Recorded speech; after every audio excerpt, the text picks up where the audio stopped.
Bob Iger, CEO of the Walt Disney Company, wants out.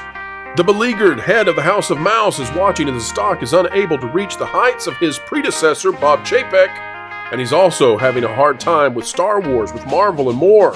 It's so bad that the Acolyte has been ripped from the Disney Store online. Now, his own words, his own statements, Bob Iger is saying he is obsessed with getting out and retiring.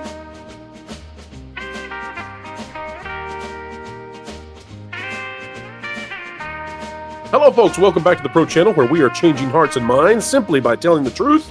Keeping you ahead of the culture curve is what we do, and we do so by giving you the entertainment analysis you need every single day. Take a look with me as we click that like button together at the Disney stock, and this will make all of the following video make much more sense, because if you have been listening simply to the mainstream media, the drive-bys, the journalists, well, then you will have a very different picture of what is going on with Disney and CEO Bob Iger than is reality. This is the Disney stock over the past 6 months. And as you can see, the Disney stock is down over the past 6 months, something like 15%. But again, this is a rosier picture than perhaps is reality. And because we are not drive-bys, we don't do that. If we were to take a look at the high over the last 6 months, you would see that at the peak of Disney's last 6 months, they were at 122.82, and today, although they have had an uptick along with the rest of the market, down at 91.34. But it's dramatically worse, and it's dramatically worse because, take a look, this is over the past 5 years, and again, this will explain to you why Bob Iger is so eager, apparently, to retire. We've got the story, hang tight, in his own words. Back here, this lift, this plateau of the stock, up at the upper 100s, sometimes tickling 200. This was the Bob Chapek era, the brief stint in which Bob Iger stepped aside, thinking apparently that the pandemic was going to sink the company, and so he exited, stage left as quickly as he could, and Bob Chapek came in as the fall guy. Bob Chapek, however, rode a wave of huge Disney Plus success, and then the campaign to get rid of him began to materialize as it was clear that Bob Chapek was not politically aligned with the powers that be at Disney and beyond. And so the campaign began to drop the stock. Iger then comes in as the stock is dropping, and the idea was, well, if Chapek can do it, surely Bob can. Unfortunately, that has not materialized in any way. And as you can see, the stock has basically been flat since Bob's return, hovering essentially in the 90s. If you were to take the average of all the time that Bob's been back, it's been the 90s versus when Chapek was there, and it was 172, 176, really holding steady around there. And then remember, that campaign began in about January of 2022 to get rid of Bob Chapek, using the Parental Rights and Education Bill in Florida as the fulcrum.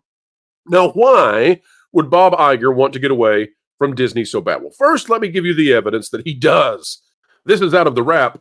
Bob Iger says he's obsessed with finding his successor at Disney. I'd like to retire again. The chief executive's contract is currently set to expire at the end of 2026. Poor Bob. Poor Bob. He's having a rough time. This is by Lucas Manfredi. While Disney CEO Bob Iger has had many priorities following his return to the company, there's one single task that he views as the most important. Take that, shareholders. It's not getting you a higher stock value. Getting his successor pick right this time around. Now, remember the framing, folks. We're going to go back to this. Bob Chapek years, Bob Iger years. I think I would rather Bob Iger clearly not get it right. I think it would be safe to assume that I think about this all the time, says Bob. I could say that I'm obsessed with it. Would probably be an understatement, and actually the board and I established when I returned that would be among our biggest, if not our biggest priority. He told SiriusXM's Let's Talk Off Camera with Kelly Ripa on Wednesday. Oh, wait a minute. Isn't Kelly Ripa an employee of the Walt Disney Company? Huh, how about that? After serving as Disney CEO for 15 years from 2005 to 2020, Iger stepped away from the company in December of 2021. That's actually not true, though. Bob remained on as a consultant with an official contract lasting straight on through. He would name ex-Parks chief Bob Chapek as his replacement. Again, that's also not exactly true. Bob Chapek was not only the ex-Parks chief, but he had also been over essentially the DVD side of things as well. But that tenure would be short-lived, with the successor turned predecessor ousted less than a year later. Iger would step back into the CEO duties in November of 2022. The botched succession. All right, folks, everybody ready for the botched succession again? Here's the successor. Here's Iger back. Here's the successor. Here's Iger back. Everybody see how it's botched? You know why it's botched?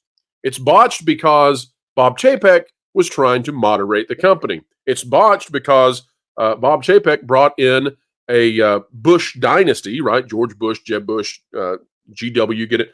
Brought in a guy associated with them, Jeff Morrell, who was a Pentagon guy. They wanted to moderate the company, and that was not going to be allowed. We had to go into all this woke stuff. We'll come back to that in just a minute because it's destroyed Star Wars, and I think it's part of the reason Bob wants out. Bob says, it's actually something that I'm obviously very focused on, not just because of the past, but because I'd like to retire again, and I'd like to leave the company in great hands, and that is my intention. I'm now confident that not only will we do that, but we'll do so on a timely basis that works for the company and hopefully works for me as well. But yes, it is a huge priority. And Iger's current contract will expire in 2026. That is somewhat true. It's halfway true. Bob Iger's contract for his CEO stint 2.0 will end in 2026. However, Bob Iger is not going anywhere until the 2030s. He will maintain his office. He will stay right where he is. He will have that consultation contract with Disney, which will mean that he will essentially be the leader of the House of Mouse Emeritus, staying there and having tremendous control over the company.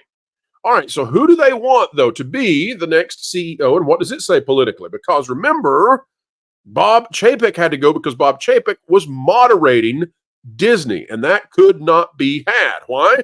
Well, because using the Disney company as the means by which to spread a very particular piece of type of propaganda on the spectrum to kids is viewed as insanely valuable and important to politicos. Disney board committee to find Bob Iger's CEO successor will be led by Morgan Stanley's James Gorman. This by Todd Spangler out of Variety. Disney's board named director James Gorman, executive chairman of Morgan Stanley, no small slouch, as chair of its successor planning committee to identify a CEO replacement to take over the reins from Bob Iger. Gorman, who joined the Disney board earlier this year, oversaw the recent succession process at Morgan Stanley, where he had previously served as the firm's CEO. As per the committee's March 2024 letter to shareholders, the committee and the full board are reviewing internal candidates and external candidates. Now, one of the things you should know is that by having Mr. Gorman lead this from Morgan Stanley, someone who was brought onto the board not so long ago, as is the case with most of the board members at Disney, many of them are institutionalists, highly connected politically with the left side of the spectrum, and not only that, but they tend to be the types of people who can provide gravitas to Bob Iger, but they're all in line with Bob Iger. This is all sort of in sync. They're all together on this. It's a chorus. It's a harmony. By having Mr. Gorman be the one who leads the charge on picking a candidate, this will give it some sort of institutional power. There will be institutional backing as to whoever's going to be the next CEO. Bob Iger will not be blamed for it. He's not getting blamed for someone coming in who wants to moderate the company. And you saw how quickly that will get rid of someone. Now, they're having to do so to some degree across the Disney company, even in spite of their desires not to do so, because the market still is bigger than all of the political influences that might be in the market has demanded that Disney get out of divisive content. According to Disney's announcement, internal candidates are going through a preparation process that includes mentorship from Iger, as well as external coaching and engagement with all board directors. Internal CEO candidates the Disney board is said to be considering are its 4 division heads. And this is where things get interesting, folks, because we can basically narrow it down. If you've wondered why, we strongly believe that Dana Walden will be the next CEO of the Disney company, and that is in spite of her failures. Her division recently just sacked with layoffs because, well, she has not been successful in her division, but that will not matter. Take that to the bank, ladies and gentlemen. Her success or her failure at the Disney company has little to do with whether or not she will be the CEO. Very little to do. Here are the division heads, and we'll explain. Notice that it lists her first. Disney Entertainment co-chairs Dana Walden and Alan Bergman. Now, why will Alan Bergman likely not be the CEO? Well, 1, he's an older white guy. 2, he has not presided over a lot of success in the past 5 years at the box office. That's starting to turn around a little bit, but he presided over the failure of Disney since about 2020. So 2020, 21, 22, 23 were terrible years for Disney, and that's not just including the pandemic. That is all across the board, their vision for their feature films not going well. He's the head of that. ESPN chairman Jimmy Pitaro. There is no way on God's green earth that Jimmy Pitaro is going to be the next CEO of the Disney company. You can just take that right out. I'm not even going to discuss why, because it would just be incendiary and unnecessarily. I can just tell you that Jimmy Pitaro is not going to be the CEO of the Disney company. Pitaro is lucky to be the CEO of ESPN, and many wonder how that happened. And then Josh D'Amaro, head of Disney Parks Experiences and Products. Now, why will D'Amaro not be the next CEO of the company? Well, one, Chapek was a parks guy to some degree, and that didn't go well, so that's a stain, right? But two, despite how polished D'Amaro might be in public, the parks are not doing well at this moment, and they have squandered the golden goose. They have damaged this with a desire to achieve extreme short-term profits at the sacrifice of long-term sustainability for the parks. And whether or not D'Amaro was the one who made those calls, and he might have been, might not have been, and people have said he's an extraordinarily nice and genuine person, he's still going to be blamed for that, I believe. And so Dana Walden holds all of the best cards for being the next CEO of the company. And if she is selected, it will be by essentially Morgan Stanley, which gives the institutional power to her selection. Iger had previously stepped down as chief executive of Disney in early 2020. You get all that. We talked about this. And he talks about the Kelly Ripa interview again. And by the way, Bob Iger wants to go on with Kelly Ripa because that's going to be the easiest interview of his life. Finally, Mark Parker, Disney's chairman and executive chairman of Nike. By the way, Nike really has had some bad times as of late. Why do they want Mark Parker to be the head of the Disney board, though, and the head of Nike? Well, because the China connections. They want those China connections, folks. But here's what Mark Parker, the head of Disney board, has to say. James is a highly respected leader, talking about, again, the man who leads Morgan Stanley. And we've asked him to serve as the new chair of the Succession Planning Committee, given his deep succession planning experience and long-term strategic mentality. Now, folks, we are led to believe by this article that they are still attempting to select someone to be the next CEO. I think that is a very hard pill to swallow personally. I really do. You're telling me that we are almost into 2025. How long exactly has Bob been trying to retire? Since 2019? You're telling me that it's late 2024 now. We're past the halfway mark, and you still don't have the person selected. How is this exactly going to work if there's a transition in 2025 and you still don't have somebody picked? It's not as if Bob Iger is suddenly going to announce his replacement in 2026 and immediately hand them the keys to the kingdom, and they've never had any kind of transitional period. This is a long process. They're going to come into this over the next year. So I struggle to believe that they have not actually selected someone. I tend to think that this Morgan Stanley institutional empowerment is to give the what would we say, the veneer of greatness, the veneer of the elites. That's what I should say. The veneer of the elites to the decision that probably has already been made. That's what I suspect. The decision has been made. Okay, so let's talk about then why. Why is Bob Iger so determined to retire? Why does he want out? Well, to do that, to not understand what's going on besides the stock, which is plenty bad enough for him, we need to look at Bob Iger's vision. His vision for the company, his vision for the properties has also been sullied in his return. I was talking with Jonas J. Campbell earlier, and he and I were pondering on just how poorly all of this has gone for Bob. You see, if Bob had stayed retired and Bob Chapek had been successful, Bob Iger could have taken credit for that and said, well, I set this up for him. I had a great tenure, and I'm so excited to see how they're able to capitalize on the successes that I gave them for the company. That would be a heck of a legacy. And in fact, we probably would not be critical of Bob Iger today had that been the way things had gone, because Bob Iger did leave the company in a pretty good spot in 2019, other than he had created these political departments inside the company. But those could have been gotten rid of by Bob Chapek quietly had there not been a campaign to take him down. But imagine that Bob Chapek had failed and the company had done poorly, which it did not. We've shown that on the stock. In that case, Bob Iger could have said, well, I left this company in a very strong place. Bob Chapek came in, and it's time for a change in leadership, but I won't be the guy to do it. And his legacy would still be there and still be grand and wonderful and all of that. The worst decision, perhaps, Bob Iger could have made was to have returned. Because then what that did was it proved that the challenges that Bob Iger created and Chapek seemingly was overcoming were brought back by Bob Iger, and the company cannot rise out of them. That's the worst scenario. And Star Wars is one such case. Take a look at this. This is from Review Bomb, at Review Bomb Adam over on X. I heard that the Acolyte merch is missing from the Disney store, so I went and checked it out for myself. Here's what I found. And sends this over to Real Star Wars Theory and Star Wars itself. I want to play this for you all so that you can see what's going on. But this is essentially Disney admitting that they have to wipe away the memory of the stain of this failure. And that is the case with so much of the properties that Bob Iger had these visions of doing these things with. Imagine where sequel trilogy is. Imagine how the High Republic is doing. Imagine how Indiana Jones is doing. What about the MCU and all of the mantle strategies that were brought in? Many of these things, and by the way, the parks are even worse. Snow White, we can keep going.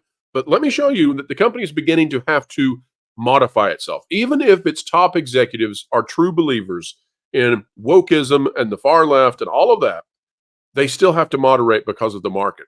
The market remains, Main Street remains in the sensible center where money is made. Here's the video. So as you can see, I am at the Disney store right here. There's an ad. Thank you. So I'm going to do a quick search. I'm going to search for the Acolyte. Search. And by the way, folks, if you'll check out thatparkplace.com later today, there's going to be an article that will show you that Disney did promise Acolyte merch for the Disney store here online. So it's not as if there was never any Acolyte stuff to begin with. As you can see, no results found for the Acolyte. Okay? So maybe I just can't spell. That's a possibility. We're going to just search for Star Wars. All right. So now we have 388 products found. That's a lot of stuff to search through. So let's filter it, shall we? Let's filter it by the show. Pay attention, too, to what's on the beginning here, because they're trying to put the stuff that will sell. You've got Clone Wars, you've got Hoth, you've got a generic tunic, Princess Leia, you got Stormtroopers down below, Leia and Chewie down below. What do you not see? You don't see anything from when Disney purchased this property. Star Wars. Now, as you can see here, this is every Star Wars show and movie where merchandise is available. I also want to draw your attention to the proportionality of what they're focusing on, and this is driven by market analysis. Ahsoka, 13 items total. Obi-Wan Kenobi, 3 items total. Bad Batch, 1 item total. Book of Boba Fett, 2 items total. Last Jedi, 2 items total. Mandalorian, 67 items total. That tells you how much more popular the Mandalorian is than The Last Jedi. And by the way, more than The Force Awakens at 13, which is speaking to the sequel trilogy's dislike. Star Wars Classic, though, down here. 185 items for Star Wars Classic. So that tells you exactly how much more popular Disney knows that the classic George Lucas Star Wars is than, for example, the sequel trilogy. The Force Awakens, the most popular of those 3 films, has 13 items in it. Star Wars Classic has 185 items in it. You figure out how much more popular that is. It's a lot. Available.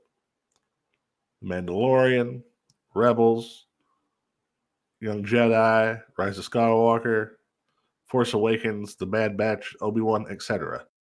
The Acolyte is not listed. And so the Acolyte doesn't even appear on the list. Now, folks, I want you to go check this out. Go enjoy the information that you can find over at Review Bomb. And please make sure to go over there and follow Review Bomb. What great information provided to us. But that is why Bob Iger is so ready to retire, because nothing has worked. And take a look, folks, again, reminder. These are the Chapek years. These are the Iger years. Iger wants to retire because everything he planned to do is going in the opposite direction and ruining his legacy. Now, he enjoys money, but he also enjoys having that kind of reputation that he once enjoyed. Folks, that's the video for today. Consider clicking the like button, share, subscribe, click it, stick it to the algorithms. It is the notification bell. Drop a comment down below. Let us know your thoughts. And folks, we'll see you real soon. We've got a major exclusive on Star Wars coming up at 5 p.m. today if you're watching this video on the day of its release. And also, we've got new content, a huge new batch of content for Vacation Radio we'll be releasing immediately thereafter. Folks, until the next time we talk, keep learning, keep growing, and keep having fun. Here's Jose. You'd better hang on to your feathers, little What are bird. you listening to? They need to put you in the show. What? Jose, what are you listening to? You don't even have ears. Vacation Radio 24/7. Original music on YouTube. Vacation Radio. WDW Pro Music Channel. I have no idea what you're saying. But if you want to be listening to music, you should head over to Vacation Radio 24/7 on YouTube. One of the 100 other channels WDW Pro's been working on. Oh, and I have a song for you, Jose. Jose Cowabunga. He is Jose Cowabunga. He's Jose. That one seems a little bit foreign to you.